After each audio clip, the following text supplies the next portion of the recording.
"You're not a Carter anymore." Those were the exact words my father said to me, loud enough for the entire room to hear, and for a moment I honestly thought I had misheard him. "My name is Daniel Carter. I'm 32 years old, and until that night I believed my family was complicated but still, a family." That night proved how wrong I was. It happened during what was supposed to be a simple Sunday dinner at my parents' house in Charlotte, North Carolina. Nothing unusual about it at first. My mother had cooked one of her typical big meals, the kind she only made when relatives were visiting: roast chicken, mashed potatoes, green beans, the whole thing. There were about 15 people in the dining room, maybe more if you counted the cousins drifting in and out from the living room. The house smelled like rosemary and butter, and people were laughing about something my uncle had said earlier. If you walked in at that moment, you would have thought it was a perfectly normal family gathering. Looking back now, that might have been the strangest part. Because my parents already knew what they were about to do. I didn't. I was sitting halfway down the table between my cousin Tyler and my Aunt Rebecca, listening to them argue about college football, when my father stood up. He didn't raise his voice at first. In fact, the way he cleared his throat made it sound like he was about to make a toast. "Everyone," he said, tapping his glass lightly with a fork. The small ringing sound made the room quiet almost instantly. My father had always been the kind of man people listened to. Tall, calm, confident. The kind of presence that naturally took control of a room. I glanced up at him, expecting the usual, maybe an announcement about the holidays, or something about Grandpa's health, since he hadn't been feeling well lately. Instead, my father looked directly at me. And something about the expression on his face made my stomach tighten. It wasn't anger. It was something colder than that. My mother was standing beside him near the kitchen doorway. She wasn't smiling either.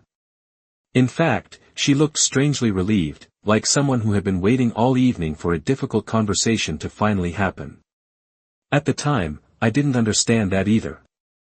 My father folded his hands together in front of him and said, "There's something the family needs to know." The room was completely silent now. Even Tyler stopped talking. "Over the past year," my father continued, "your mother and I have had to make some very difficult decisions regarding Daniel." I felt every pair of eyes slowly shift toward me. My first thought was that maybe something had happened with Grandpa and they were about to ask me to help with his care. I had been visiting him a lot lately. More than anyone else, honestly. But then my father said the sentence that changed everything. "As of tonight," he said clearly, "Daniel is no longer part of this family." For a moment, nobody moved. Not a single fork touched a plate. The silence in the room was so thick it almost felt physical. My brain struggled to process what he had just said. Disowned? That word didn't even belong in real life. That was something from movies, not something people said across a dinner table in suburban North Carolina. I let out a short laugh, the kind you make when you think someone must be joking. "Dad," I said, shaking my head, "what are you talking about?" But he didn't laugh. He didn't even look uncertain. If anything, his expression became firmer. "I'm serious," he said. My mother stepped forward slightly, crossing her arms as if she was preparing for an argument that had already been decided. Around the table, people began shifting in their seats. My Aunt Rebecca glanced at my mother, then at me, clearly unsure how to react. My cousin Tyler leaned back slowly, his earlier grin completely gone. I could feel my face getting hot, that uncomfortable awareness that everyone was watching you, waiting to see what you'll do. "Did I miss something?" I asked, trying to keep my voice steady. "Because this feels like it came out of nowhere." My father exhaled through his nose, almost like he had been expecting that response. "It didn't come out of nowhere," he said. "You just chose not to see it." That comment sent a small wave of murmurs through the room. Someone whispered something I couldn't quite hear. I looked from one face to another, trying to find someone who looked as confused as I felt. But what I saw instead made my chest tighten. Several of my relatives weren't surprised. In fact, a few of them avoided eye contact completely, like they had already heard this story before tonight. That was the moment something inside my head clicked. This wasn't spontaneous. This wasn't an emotional outburst at dinner. My parents had been preparing for this. What exactly are you accusing me of? I asked slowly. My mother answered that one. You know what you've done, she said. Her voice had that calm, controlled tone she always used when she thought she had the moral high ground. Mom, I honestly don't, I said. Then maybe this will help everyone understand, my father said. He turned slightly toward the rest of the table. For the past several months, Daniel has been manipulating your grandfather. The room erupted into quiet gasps and whispers. I blinked at him, certain I had misheard again. Manipulating Grandpa? Excuse me? I said. My father didn't hesitate. You've been spending an unusual amount of time with him, he continued. Private visits. Private conversations. And we have reason to believe you've been trying to influence his decisions about the family estate. The word estate seemed to echo in the room. That was when the situation finally started to make a terrible kind of sense. Because my grandfather, Arthur Carter, owned more property than anyone else in our family combined. A large house outside the city. Several acres of land. Investments nobody fully understood. For years, everyone had quietly assumed that when the time came, my parents would inherit most of it. I had never cared about that. Honestly, I hadn't thought about it much at all. But suddenly I realized something. My parents had been telling people a story about me. A story I had never heard until that moment. I looked around the table again. And this time, the expressions staring back at me weren't confused anymore. They were suspicious. Judgmental. Some even looked disappointed. As if they believed every word my father had just said. I opened my mouth to respond. To explain that the reason I visited Grandpa was because he had asked me to. Because most of the rest of the family barely checked on him anymore. But before I could say a single word, my father raised his hand. You don't need to defend yourself, he said coldly. The decision has already been made. He looked directly at me again. From this point forward. He said, you are no longer welcome in this house, or this family. And in that moment, sitting in the middle of a dining room filled with relatives who suddenly felt like strangers, I genuinely believed my life had just collapsed. What I didn't know yet, was that the night was only getting started. The silence that followed my father's announcement felt heavier than anything I had ever experienced, like the air in the room had suddenly turned thick and difficult to breathe. I could hear the faint hum of the refrigerator in the kitchen and the ticking of the clock on the wall, small sounds that normally disappeared into the background but now seemed impossibly loud. Nobody at the table knew where to look. Some people stared down at their plates while others glanced at me with expressions that were somewhere between curiosity and disappointment. It was the kind of quiet that happens when a room full of people believes something terrible has just been confirmed. I sat there trying to understand how my life had suddenly turned into a courtroom where I had already been found guilty without even knowing the charges. My father remained standing at the head of the table, calm and composed, like a man delivering a prepared statement. My mother stayed beside him with her arms folded, her expression firm and strangely satisfied. I had known my parents my entire life, yet in that moment they looked like two people I had never met before. I slowly pushed my chair back a few inches, trying to gather my thoughts. Manipulating Grandpa? I repeated, my voice quieter now but steady. That is what this is about. My father nodded once. That is exactly what this is about. A few people around the table murmured to each other again. I could hear my cousin Tyler whisper something to his girlfriend, though I could not make out the words. My Aunt Rebecca looked down at her glass of water as if suddenly fascinated by it. No one was stepping in. No one was asking questions. And that realization hit me harder than anything my father had said. Because it meant this was not the first time they had heard this accusation. My parents had already told them. Probably weeks ago. Maybe even months. The thought settled in slowly but heavily. This entire room had been prepared for this moment except for me. I visit Grandpa because he asks me to, I said. You both know that. My mother finally spoke again, her voice measured and careful. Daniel, do not pretend this is innocent. I felt my jaw tighten. Pretend? I said. He calls me. I drive out there. We talk. That is it. You stay for hours, my father replied immediately. Sometimes all afternoon. Yes, I said. Because he is lonely. That answer seemed to ripple through the room. My father shook his head slowly, like a teacher disappointed by a student who refused to admit the truth. Or because you were trying to influence him. I stared at him for a moment, almost waiting for the punchline that never came. Influence him about what? I asked, even though part of me already knew the answer. My father glanced briefly at several relatives around the table before looking back at me. About his estate. The word hung in the air again, heavy and undeniable. I leaned back slightly in my chair, rubbing my hands together as I tried to stay calm.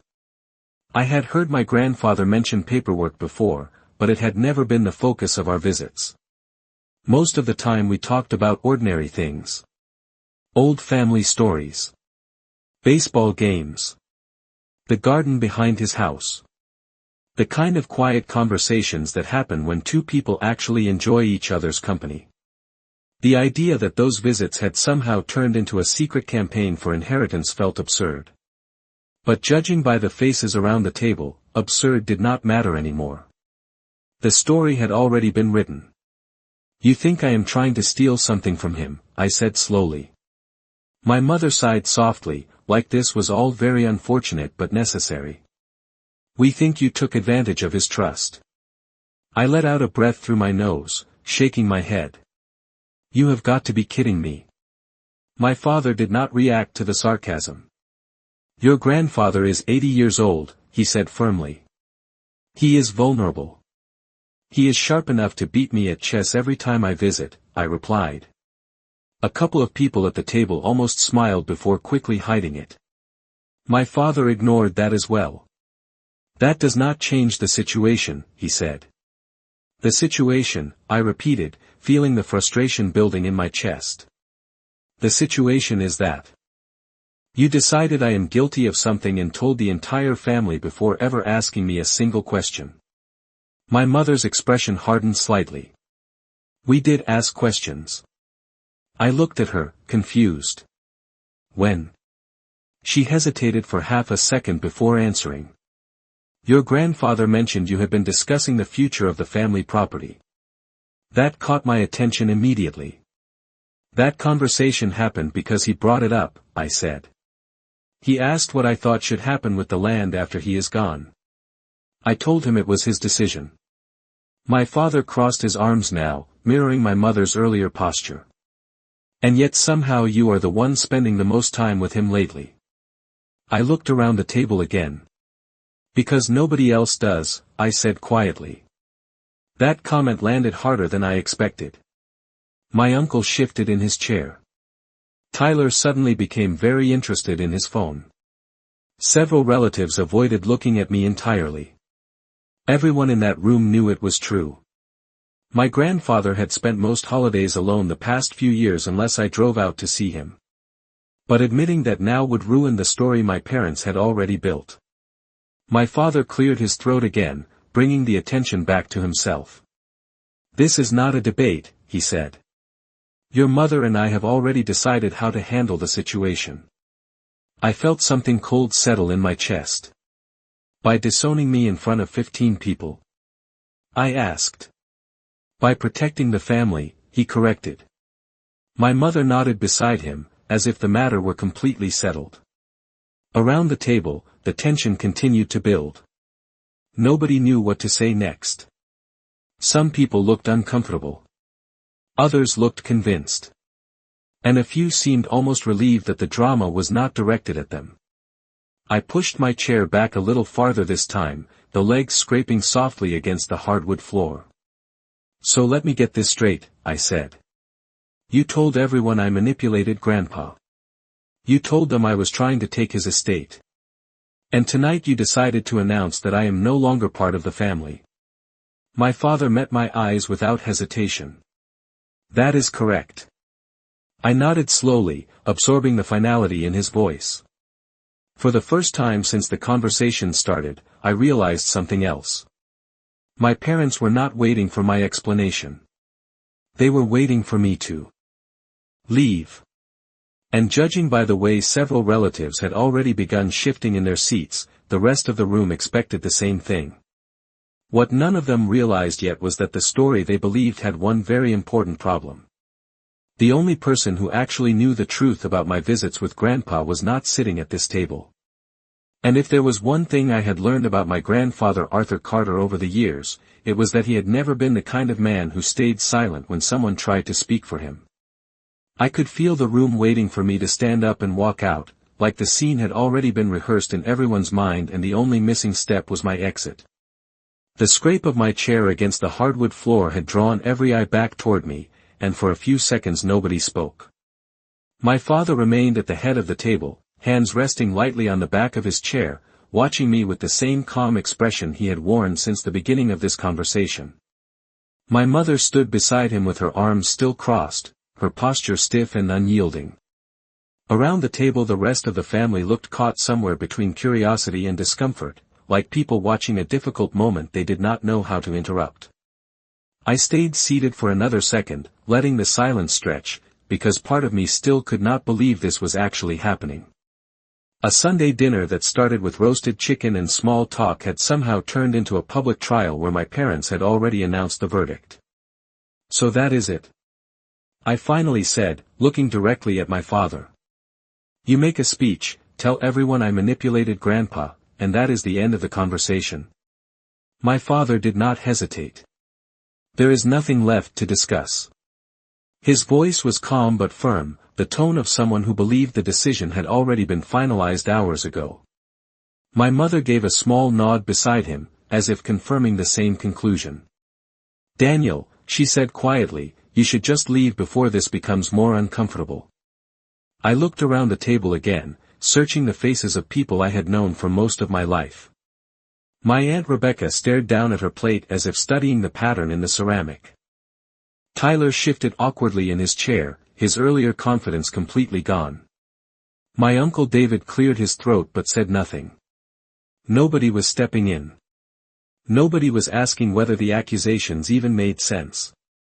It was easier for them to believe the version of the story my parents had already told.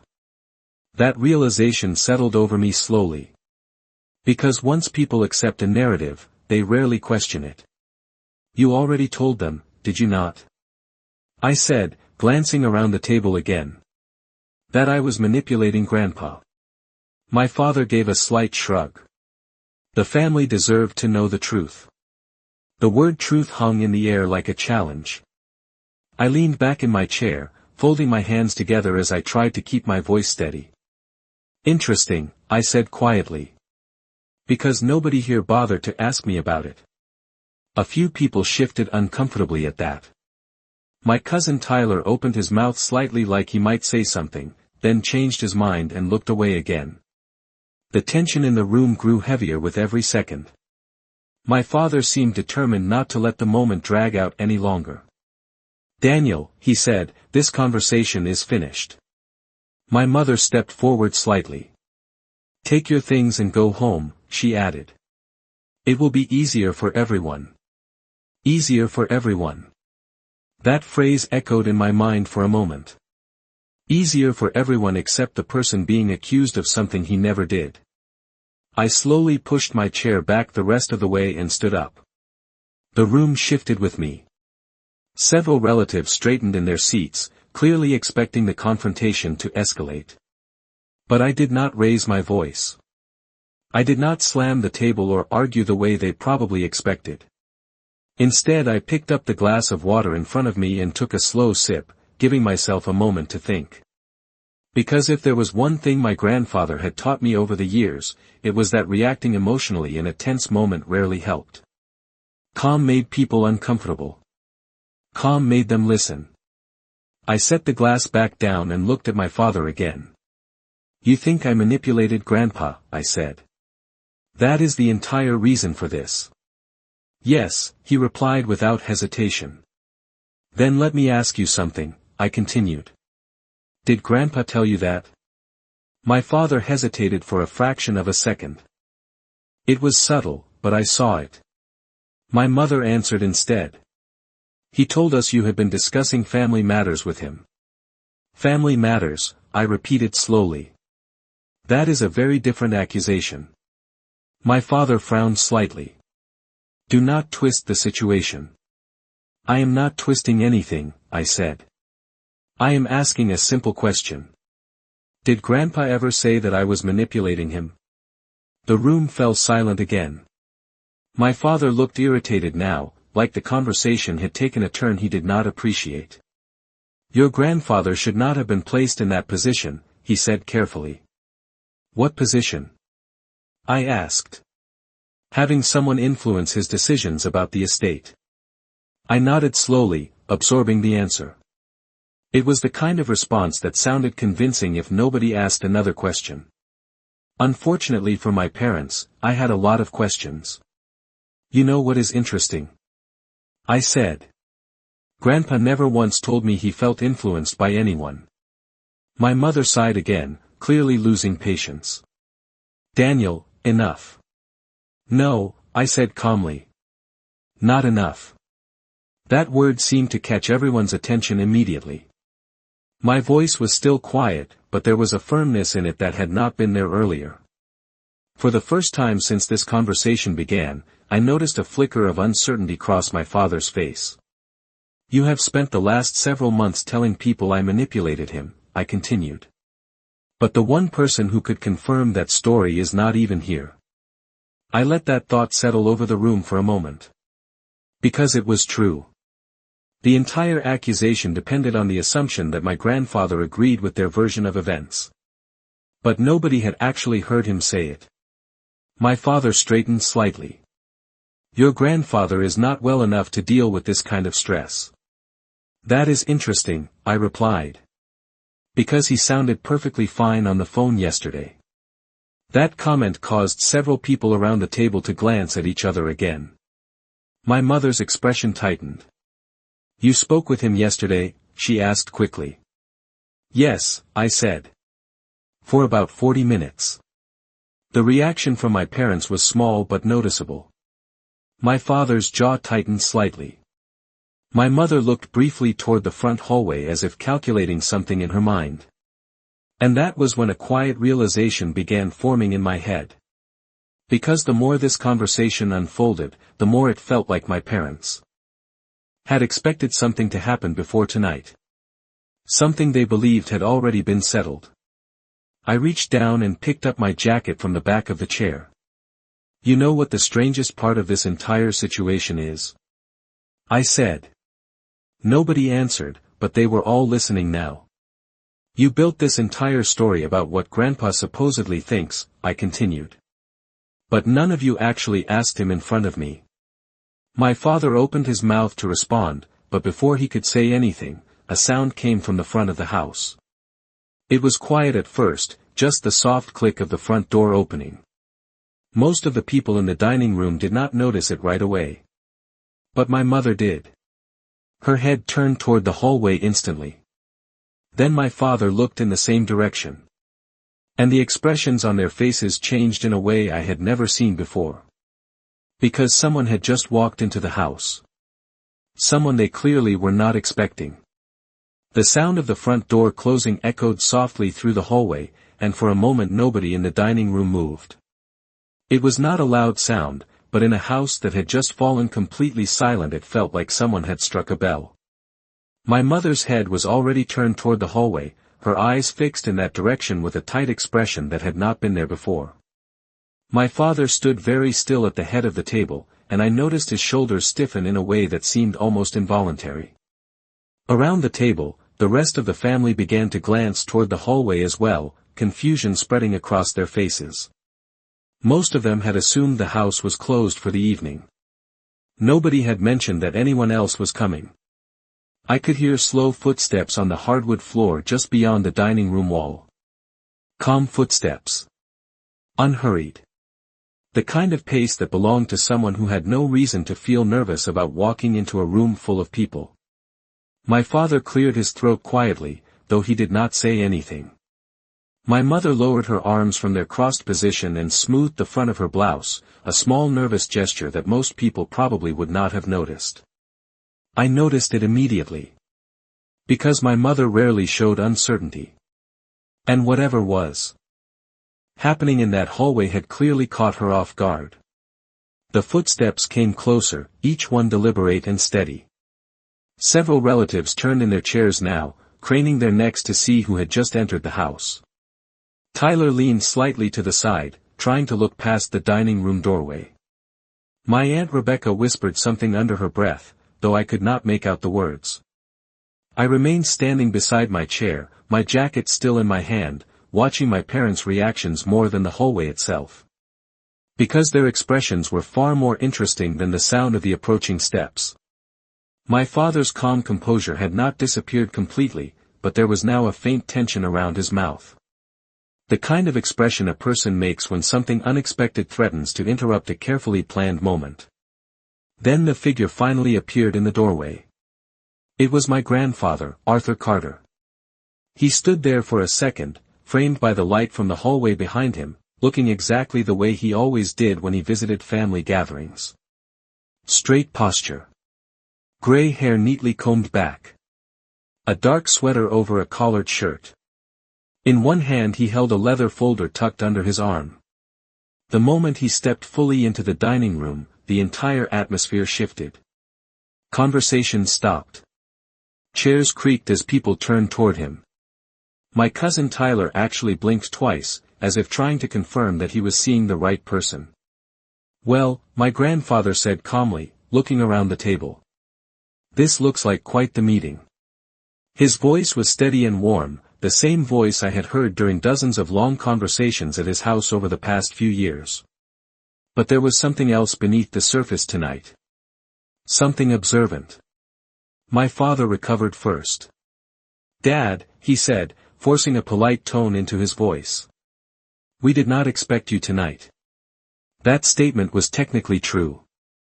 But it did not sound welcoming. My grandfather raised one eyebrow slightly. "No," he said. "I suppose you did not." His eyes moved slowly around the room, taking in the arrangement of relatives seated at the table. Then his gaze stopped on me. I was still standing beside my chair, holding my jacket. For a brief moment his expression softened, the way it always did when we greeted each other. But he did not comment on it yet. Instead he looked back toward my father and mother at the head of the table. "I drove by earlier this evening," he said casually. "Saw a lot of cars in the driveway. Thought I might stop in and see what was going on." The explanation sounded simple enough. But I could tell from the reactions around the table that nobody believed this was just a random visit. My mother forced a small smile that looked more strained than friendly. "You should have called," she said. "We would have made sure everything was ready for you." My grandfather nodded slowly, though his eyes remained thoughtful. "That is all right," he replied. "I do not require much preparation." Then he glanced at the table again. The plates were still half full. The glasses of water untouched. And the tension in the room was obvious to anyone paying attention. "Although," he added calmly, "it does appear I arrived in the middle of something." No one answered immediately. My father hesitated just long enough for the silence to become noticeable. "We were finishing dinner," he said finally. My grandfather gave a small hum of acknowledgement. Then his gaze shifted back toward me once more. "Daniel," he said. "You look like you were about to leave." That simple observation seemed to land heavily in the room. I could feel several relatives glance between me and my parents, suddenly unsure how this moment would unfold. That was the plan, I said quietly. My grandfather's eyes moved slowly toward my father again. Was it? He asked. My father straightened slightly. We were having a family discussion, he said carefully. Daniel decided it would be best if he headed home.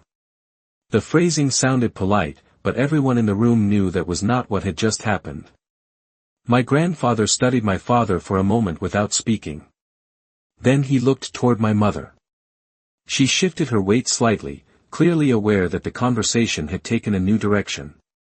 Finally my grandfather placed the leather folder he had been carrying onto the corner of the dining table. The soft thump of it against the wood drew every eye in the room toward it.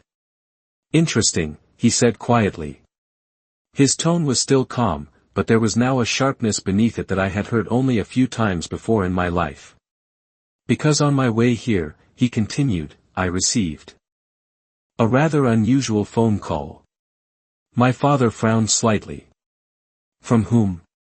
My grandfather rested one hand on the leather folder. From a neighbor, he said. Someone who mentioned that the Carter family was having quite an important conversation tonight. The room went still again. My grandfather looked around the table once more, then back at my father. Something about Daniel being disowned. That sentence landed like a stone dropped into water. My father's face tightened almost imperceptibly. My mother's smile disappeared completely. Around the table, several relatives shifted in their seats, suddenly aware that the man they had been discussing was now standing right in front of them. My grandfather's gaze finally settled on me again. So, he said calmly. Perhaps someone would like to explain exactly what is going on here. No one answered my grandfather immediately. The silence that filled the dining room felt even heavier than before, because now the one person whose opinion actually mattered was standing right in front of everyone. My grandfather Arthur Carter remained calm, his hand resting lightly on the leather folder he had placed on the corner of the table. His eyes moved slowly across the room, observing the faces of every relative seated there. He had always been the kind of man who noticed details, and tonight there were plenty of details to notice. Half-eaten dinners. People sitting stiffly in their chairs. And me standing beside my chair with my jacket in my hand like someone who had just been told to leave. My father was the first person to speak. It is not as dramatic as it sounds, he said carefully, though the tightness in his voice betrayed him. We were simply addressing a family concern. My grandfather looked at him without blinking. A concern that involves disowning my grandson, he asked calmly. My father hesitated for a brief moment before responding. It involves protecting the family, he said. My grandfather tilted his head slightly. Protecting the family from Daniel? The question landed quietly but directly. Around the table, several relatives shifted uncomfortably in their chairs. My mother stepped forward before my father could respond. Dad, we have reason to believe Daniel has been influencing your decisions, she said, trying to sound calm and reasonable. Influencing my decisions, my grandfather repeated slowly. His voice was not angry, but there was a subtle firmness in it now that made everyone in the room listen more closely. Yes, my mother said, folding her hands together. Regarding the estate. That word again. The same word that had been used all evening like it explained everything. My grandfather glanced briefly toward me, then back to my parents. And you believe Daniel is manipulating me? He asked. My father straightened his posture slightly.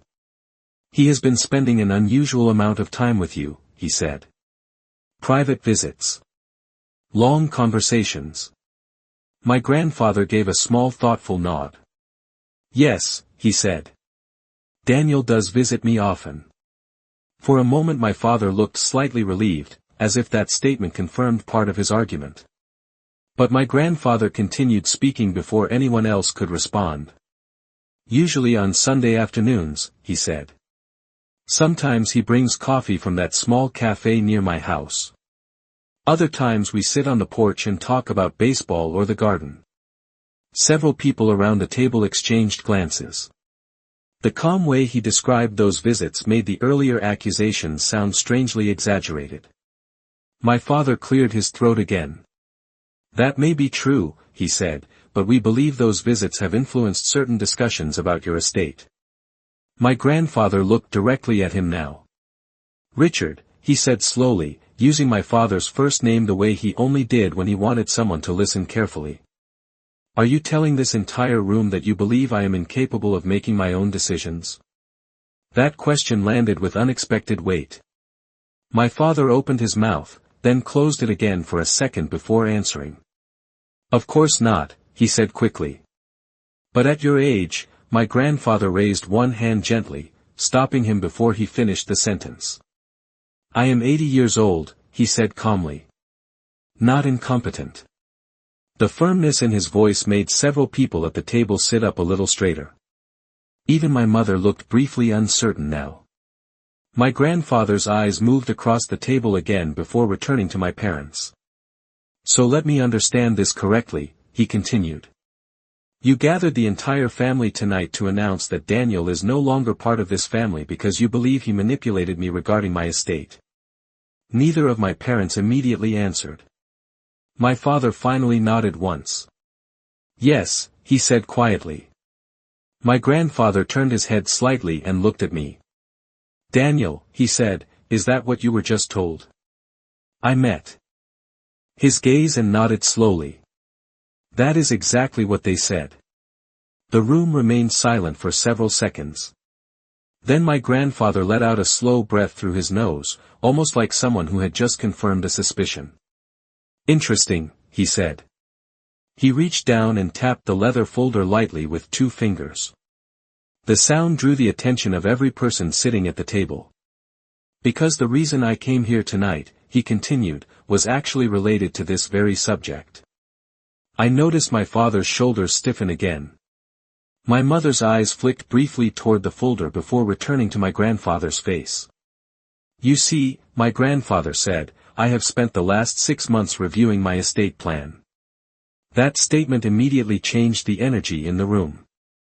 Several relatives leaned forward slightly. My cousin Tyler looked up with clear curiosity now. My father's expression remained controlled, but I could see the tension building behind it. My grandfather continued speaking in the same steady tone.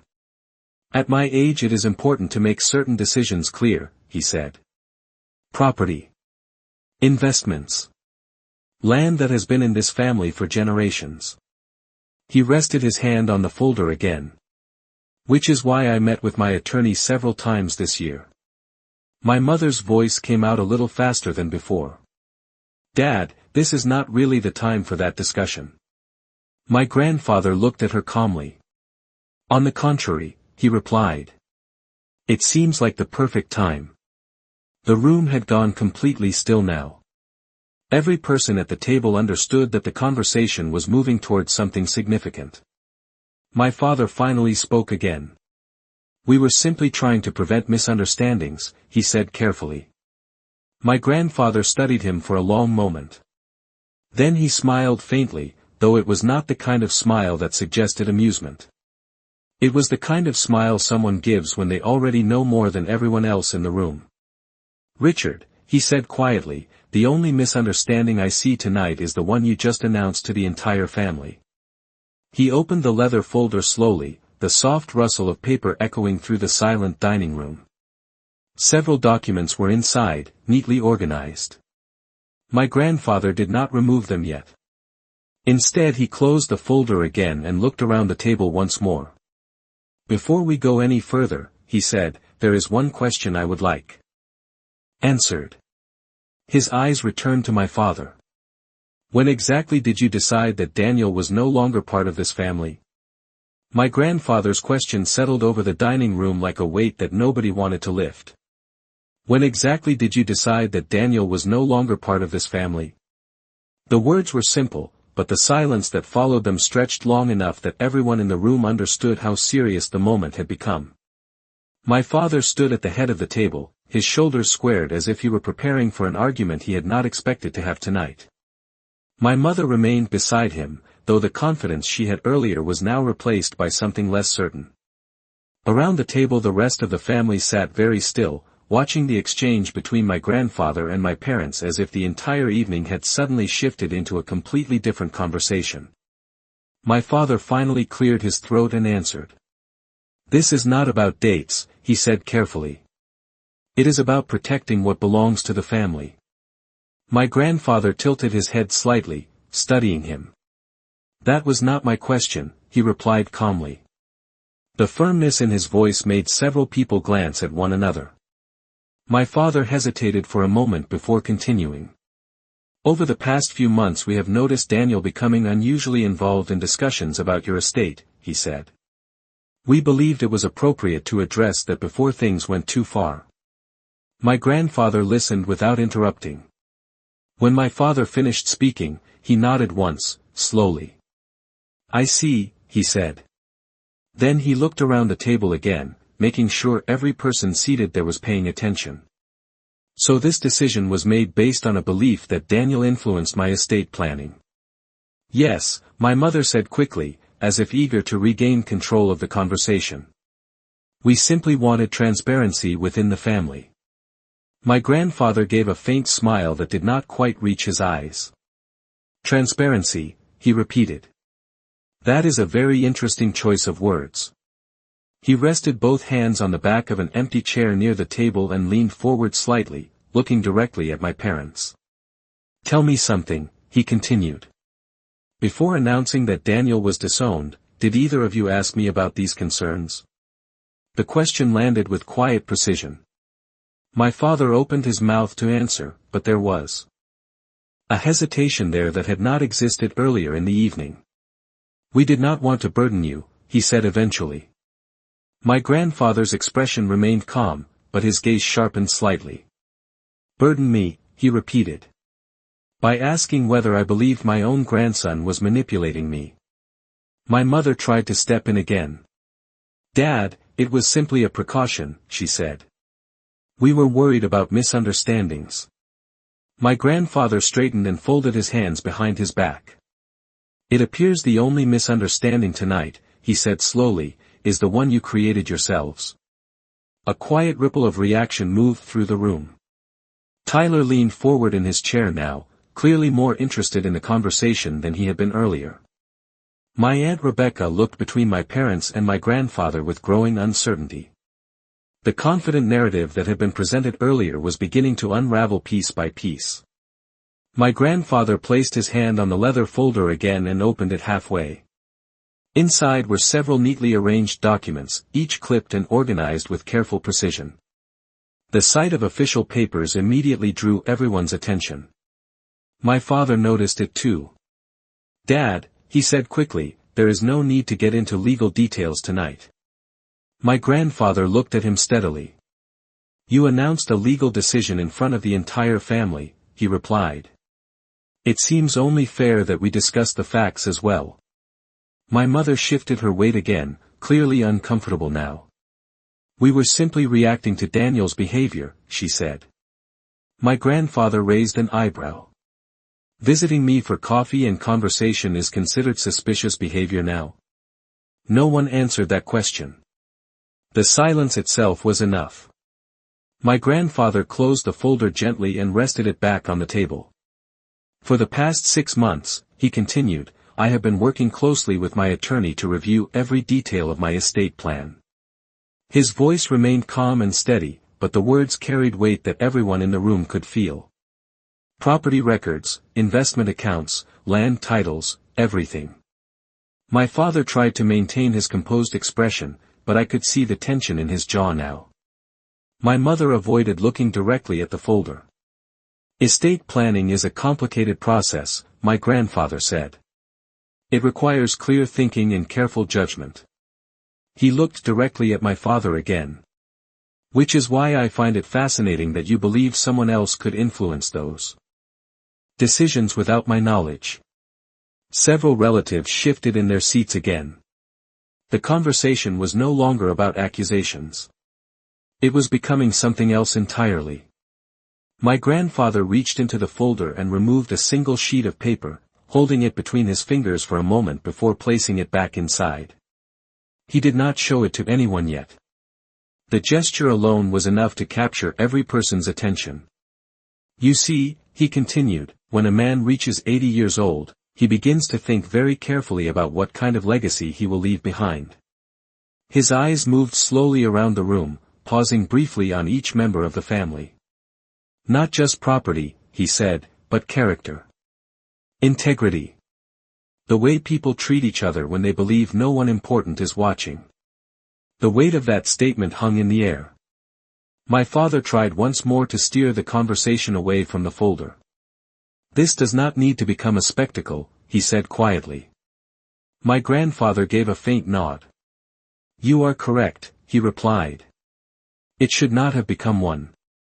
Then he looked directly at him again. But the moment you decided to announce Daniel's disownment in front of the entire family, you made it one. The room was completely silent now.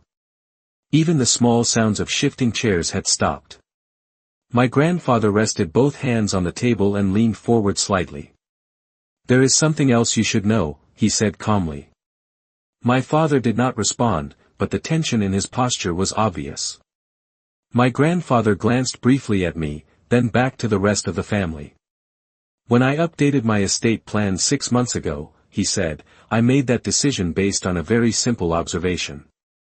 Several relatives leaned forward in their seats now, clearly aware that something important was about to be revealed.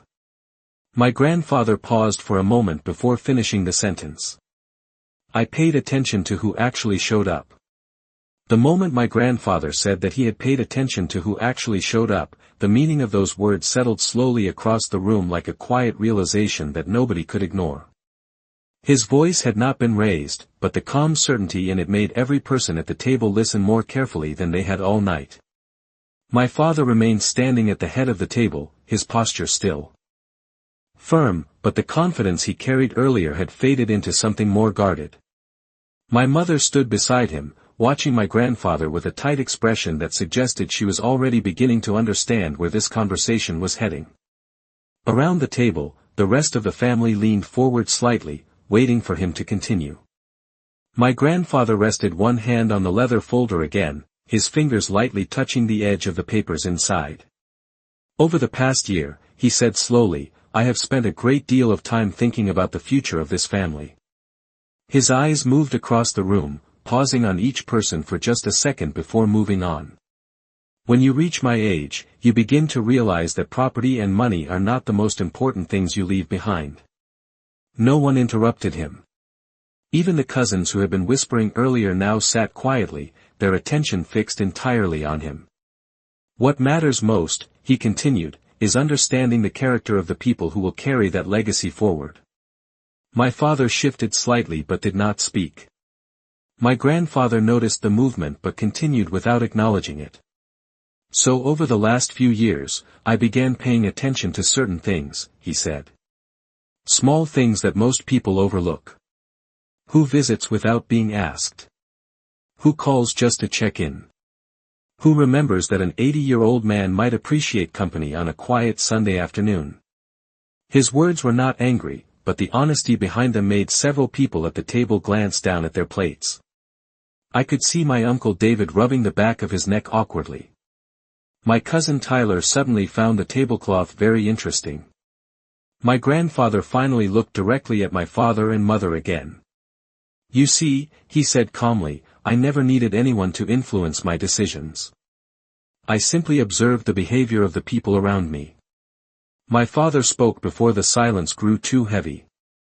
That does not mean Daniel was not encouraging certain outcomes, he said carefully.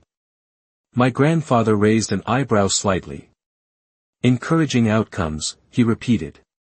Is that what you believe he was doing during those visits? It seemed possible, my father replied. My grandfather nodded slowly, almost thoughtfully. Then perhaps you should hear what those visits actually involved. He turned his head slightly toward me. Daniel would arrive around 2 o'clock in the afternoon, he said. Sometimes with coffee. Sometimes with a newspaper. Several relatives exchanged quick glances. The specificity of the description made it clear he remembered every detail.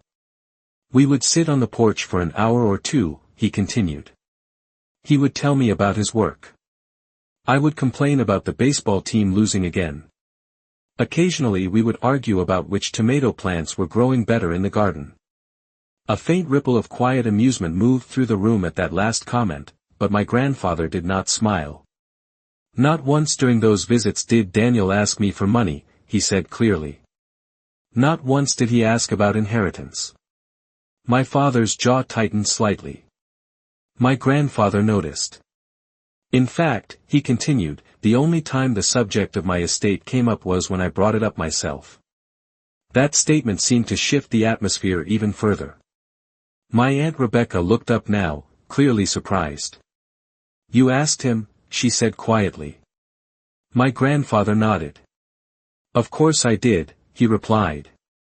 If a man is planning the future of his property, it is reasonable to discuss those plans with someone he trusts.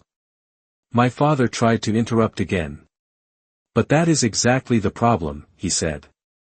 If Daniel was the only one, my grandfather lifted his hand again, stopping him mid-sentence. Richard, he said calmly, do you know why Daniel was the only one? My father did not answer immediately. My grandfather answered for him. Because Daniel was the only one who showed up. That sentence landed in the center of the room like a truth nobody wanted to confront. My grandfather did not raise his voice, but the words carried a weight that made the silence afterward feel even deeper. He looked around the table again, letting the statement settle over everyone present. Over the past 2 years, he continued, I spent many afternoons at that house alone. Weeks would pass without a single visit from most of the people sitting here tonight. Several relatives shifted in their chairs again, their expressions uncomfortable. But Daniel came, my grandfather said simply. Not because he expected anything. Because he cared enough to make the drive. I could feel the attention of the entire table shift toward me now. It was not the suspicious attention from earlier. It was something quieter and more thoughtful. My grandfather closed the leather folder gently, his hand resting on top of it again. That is why I said earlier that I paid attention to who actually showed up, he said. Because those moments tell you far more about a person's character than any speech made during a family dinner. My father looked at the folder again, clearly aware that the conversation had moved beyond his control. Dad, he said slowly, you are making this sound like we neglected you. My grandfather met his gaze without hesitation. I am not making it sound like anything, he replied. I am simply describing what happened.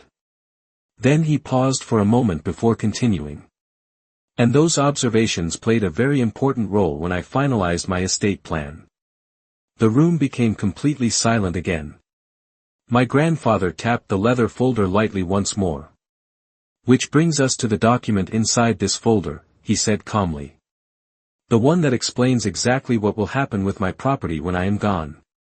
Every person at the table was staring at the folder now. My grandfather looked directly at my father again. You see, he said quietly, while you were busy telling everyone that Daniel manipulated me. I had already made my decision. The words hung in the air long after my grandfather finished speaking. While you were busy telling everyone that Daniel manipulated me. I had already made my decision. For a few seconds nobody in the room moved. It felt like the entire dinner table had been frozen in place, every person waiting for the next sentence that might finally explain what he meant. My grandfather stood calmly beside the table, his hand resting on the leather folder that everyone in the room now seemed unable to look away from. The quiet was not awkward anymore. It was tense, heavy with anticipation. My father was the first to speak, though his voice sounded noticeably tighter than it had earlier that evening. Dad, he said carefully, you are making assumptions about our intentions. My grandfather looked at him with a calm expression that made the word assumption sound almost ironic. Am I? He replied quietly. My father straightened his shoulders slightly. We were only trying to protect the family from a situation that could have become unfair, he said. My grandfather tilted his head slightly. Unfair to whom? That question seemed to stop my father for a moment. He glanced briefly at several relatives around the table before answering. To the entire family, he said. Everyone deserves transparency regarding something as important as the estate. My grandfather nodded slowly as if considering that explanation. Transparency, he repeated again. You used that word earlier. Then he gently opened the leather folder once more. The faint sound of paper sliding against paper filled the quiet dining room. He pulled out several neatly organized documents and placed them on the table in front of him. The sight of official papers instantly drew the attention of every person sitting there. Even the cousins who had barely been paying attention earlier now leaned forward slightly to see what was happening. My grandfather did not rush. He adjusted the pages carefully, aligning the edges as if the order of the documents mattered just as much as the words written on them. Then he looked around the table again. Since you mentioned transparency, he said calmly, perhaps we should have a transparent conversation. My mother shifted her weight beside my father. Dad, this really does not need to happen tonight, she said quickly. My grandfather met her gaze without raising his voice. Linda, he said gently, tonight seems to be exactly when it needs to happen. The firmness in his tone made it clear that the conversation was not going to change direction. Around the table several relatives exchanged nervous glances. Tyler leaned slightly toward his girlfriend, whispering something under his breath before quickly looking back toward my grandfather. My grandfather lifted one of the documents from the stack and held it lightly between his fingers. This is the finalized version of my estate plan, he said. The words immediately tightened the atmosphere in the room again. My father's eyes moved briefly toward the paper, though he tried to keep his expression neutral. My grandfather continued speaking in the same steady tone. 6 months ago I met with my attorney to review every part of it, he said. Land ownership, investment accounts, the house outside the city, and the remaining family property. My Aunt Rebecca sat up slightly straighter at the mention of the property. My Uncle David rubbed his hands together nervously. The subject of inheritance had always been something people discussed quietly in this family, usually behind closed doors. Hearing it addressed openly at the dinner table felt strange, almost surreal. My grandfather placed the document back on the table and rested his hand on top of it.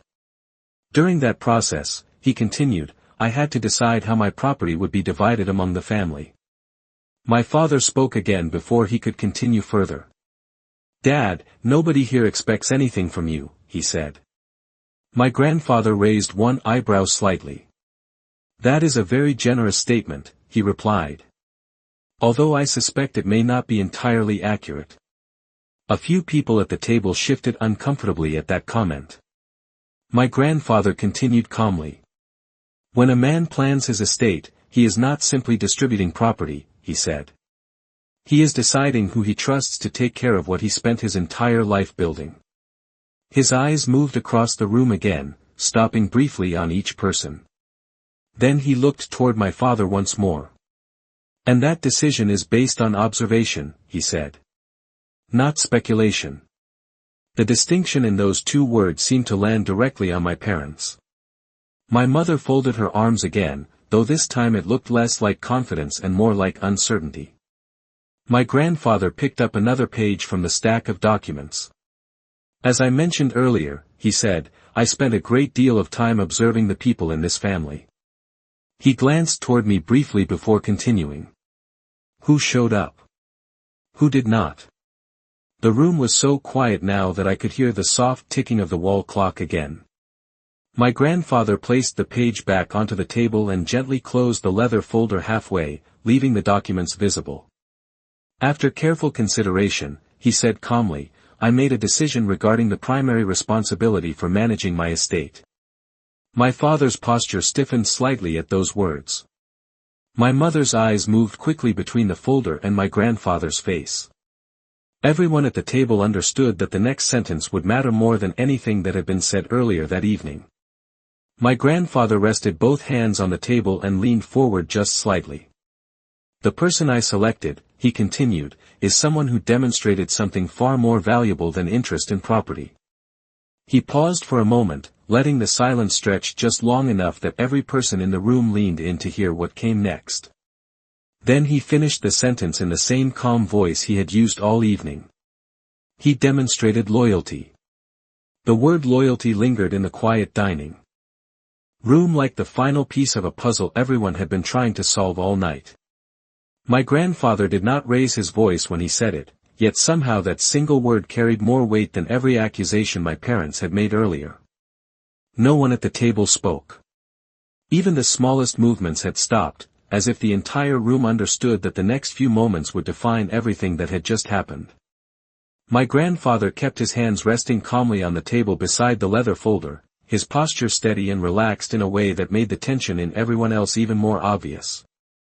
My father remained standing at the head of the table, his jaw tight, his expression carefully controlled but no longer confident. My mother stood beside him with her arms folded again, though the firmness she had displayed earlier had clearly faded. Around the table the rest of the family watched quietly, some leaning forward slightly, others sitting perfectly still as if afraid to interrupt the moment. My grandfather looked around the room once more before continuing. Loyalty, he repeated calmly. Not loyalty to money or property. Loyalty to people. His eyes moved slowly across the table until they settled on my father.